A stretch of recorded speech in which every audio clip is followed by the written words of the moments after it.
Buenos días a todos. Muchas gracias por haberme invitado. Me llamo Ana Carro, soy reumatóloga y vengo a hablar de un tema polémico, más que nada por el tratamiento, porque el tratamiento de la fibromialgia es un reto todavía a conseguir. Entonces, quiero dedicar esta pequeñita charla a todos los pacientes con fibromialgia porque es que padecen dolor crónico intenso sin que al momento actual se haya podido encontrar un tratamiento satisfactorio y a los que todavía se les viene cuestionando a estos pacientes si su enfermedad existe. La fibromialgia es una enfermedad en la cual el dolor crónico es generalizado, les duele todo el cuerpo. Además, se acompaña de fatiga, de insomnio, incluso muchos pacientes tienen una disfunción cognitiva, es decir, pierden memoria, no se acuerdan de las cosas, a veces se olvidan incluso de lo que tienen que hacer cada día, lo tienen que apuntar.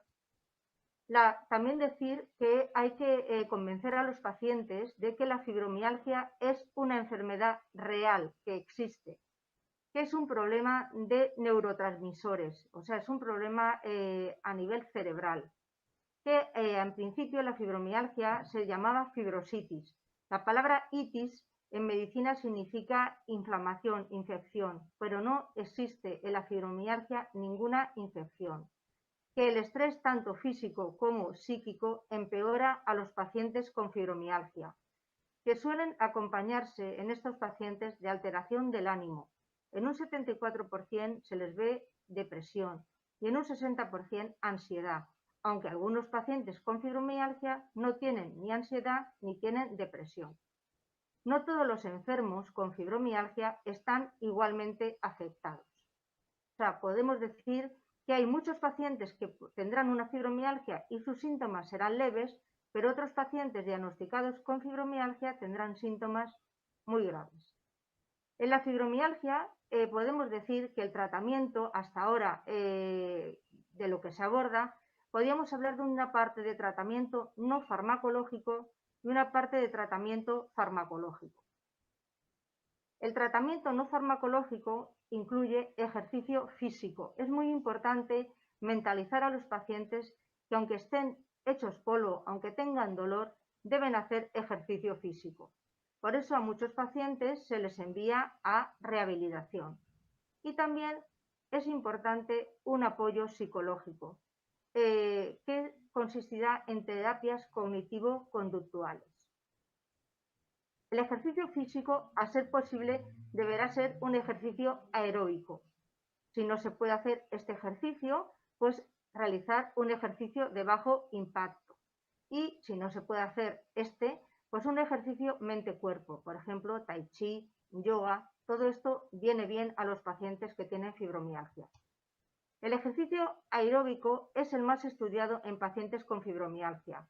Debe ser bien estructurado por un monitor, debe ser incremento progresivo, poquito a poco, 30 minutos, por ejemplo, 3 días por semana. Y el ejercicio aeróbico es aquel en el cual la frecuencia cardíaca del paciente en el ejercicio está más cerca de alcanzar la frecuencia cardíaca máxima. O sea, que ningún paciente se ponga a hacer un ejercicio aeróbico sin control y sin supervisión.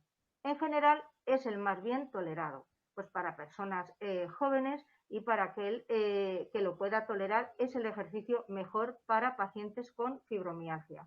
Pues correr, esto debe de ser controlado por un monitor.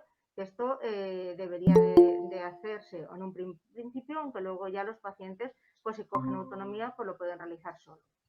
¿Qué se ha visto con el ejercicio aeróbico? Pues que mejora el sueño, disminuye el dolor, mejora la calidad de vida, mejora la función física, mejora la ansiedad y mejora la depresión de estos pacientes. ¿Por qué? Porque sube las endorfinas. Ya hemos dicho que en la fibromialgia lo que existe es un problema de neurotransmisores, que luego lo explicaré brevemente. El ejercicio de bajo impacto para aquellos pacientes que padecen del corazón o que no pueden realizar este tipo de ejercicio, pues serían ejercicios de tonificación y de estiramiento muscular. Por ejemplo, caminar rápido, ejercicios dentro del agua, a ser posible agua caliente si no existe problema de varices, la natación, siempre al principio vigilados por un monitor. El tratamiento farmacológico de la fibromialgia, pues decirles que el paracetamol no es efectivo, que los antiinflamatorios no son efectivos, que los opioides tampoco son eficaces, sobre todo los opioides fuertes como fentanilo, como oxicodona, como todos estos opioides más fuertes. Por ejemplo, pues el tramadol combinado con el paracetamol, como es por ejemplo el Zaldiar o el Adolonta, todo esto pues sí que se emplean. Pero los opioides mayores, aunque se emplean, no se ha visto por estudios que sean eficaces. ¿Qué pasa? Que el paciente tiene dolor y normalmente les ponemos mucha medicación, con lo cual el paciente se cansa y la adherencia del paciente, es decir, el seguimiento por parte del paciente suele ser bajo. Y generalmente no basta con un solo fármaco y es muy raro que un paciente con fibromialgia solamente lleve un solo fármaco. Es decir, la monoterapia es muy rara. Los pacientes con fibromialgia generalmente suelen ir con muchos medicamentos. ¿Qué pasa en Estados Unidos? ¿Qué medicamentos emplean o están aceptados para pacientes con fibromialgia? Pues solamente la duloxetina, es decir, un antidepresivo. En España la duloxetina es el Sirestar, es el Cymbalta y es también la duloxetina como tal. El Minacipran es también un antidepresivo, pero aquí no está comercializado. Y la pregabalina es la lírica, la gática y otros, pero otros medicamentos en Estados Unidos no se emplean para tratar la fibromialgia. En España, ¿qué empleamos? Pues empleamos la mitriptilina, conocida con el nombre de tritizol, la ciclobenzaprina, el Durelax, la duloxetina, la venlafaxina cuando no se tolera la duloxetina, que es el Vandral. Sabemos, mira, duloxetina es un antidepresivo. La venlafaxina, otro antidepresivo. La pregabalina y la gabapentina son medicamentos anticonvulsivantes. En general, estamos todos hablando de tratamientos reguladores del sistema nervioso central, entre antidepresivos y anticonvulsivantes. Antidepresivos. La mitriptilina es un antidepresivo tricíclico. La dosis que se emplea para el tratamiento de la fibromialgia es menor que en la depresión. Generalmente se inicia a 10 miligramos hasta alcanzar los 25-50 miligramos. Siempre se debe de dar por la noche bastante antes de que el paciente vaya a dormir, no exceder 75 miligramos la dosis. La dosis en la fibromialgia siempre es menor que la depresión. Es un fármaco económico y es tratamiento de primera línea de fibromialgia, aunque existen pacientes que no la toleran. También se puede emplear la mitriptilina por el día y emplear en dosis fraccionada. ¿Qué efectos secundarios tiene? Pues boca seca, estreñimiento, aumento de peso, dificultad de concentración, retención de líquidos, posible cardiotoxicidad. La mayoría de estudios son cortos y la efectividad a largo plazo se pierde. La ciclobenzaprina, pues es también un antidepresivo tricíclico, es el Durelax, pero se emplea más como relajante muscular que como antidepresivo. Incide más sobre el sueño, por eso se les da por la noche, a dosis de 10 miligramos noche y 5 miligramos es más en Estados Unidos donde existe la pastillita de 5 miligramos. A veces también se le puede dar a 10 miligramos cada 8 horas, es decir, un comprimido cada 8 horas. El nombre comercial es el Durelax, pero últimamente está habiendo problemas de stock y es muy difícil que se encuentre en las farmacias de la calle. Otros antidepresivos que ya no son como los anteriores tricíclicos, sino son de otro grupo, es que inhiben tanto la serotonina como la norepinefrina, son la duloxetina, la venlafaxina y el milnacipran. ¿Qué pasa con la duloxetina? La duloxetina es que se ha visto que además de ser un antidepresivo también disminuye el dolor. Se inicia a dosis de 30 miligramos en el desayuno, pero esta dosis de 30 miligramos es muy poco efectiva. Al cabo del mes se sube a 60 miligramos.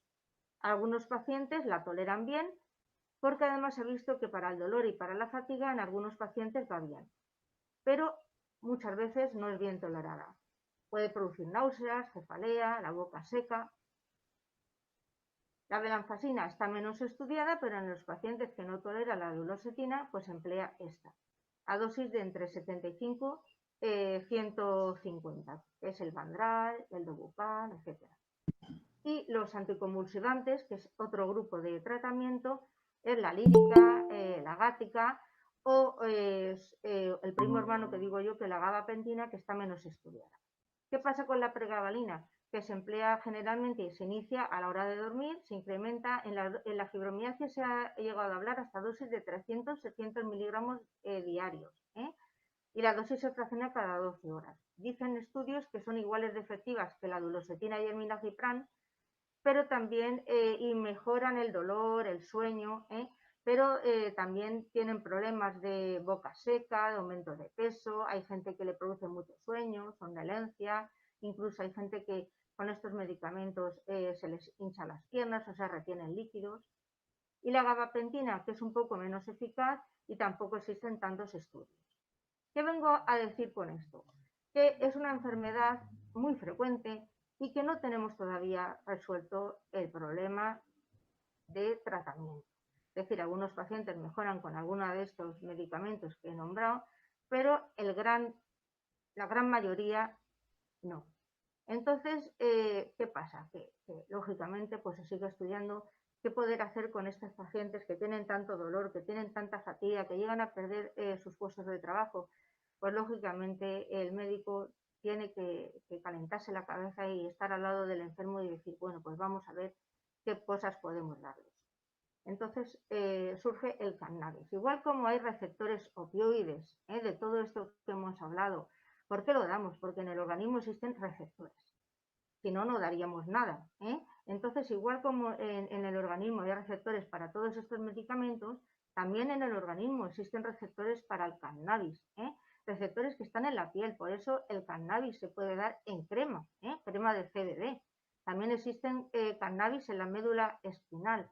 Existen receptores de cannabis en el cerebro, en todas las partes del cerebro.